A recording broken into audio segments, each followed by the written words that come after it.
Kwa hiyo mashabiki zangu, huyu ndo meneja wangu, ana mengi ya kuambia. Ni meneja in town.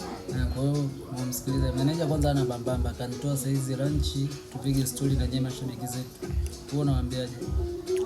Jamani vijana, tunataka support yenu kwa kiwango kikubwa, kwa sababu yeye ndio mtakao tusupport.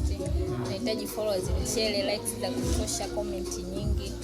Hivyo yani mtu support. Si vijana wenzenu hatuna kazi zaidi ya kujidhalilisha.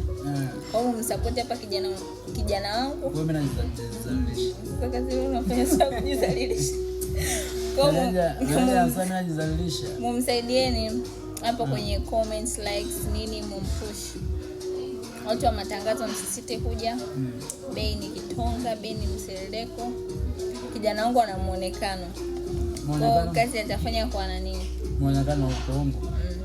Kazi atafanya kwa ustadi, yani hivyo.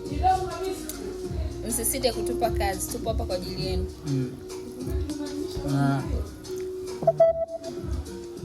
Bila kusahau TikTok unatumia Sonyo_01, Instagram Sonyo_01, YouTube Sonyo_01, TikTok na Facebook Sonyo_01.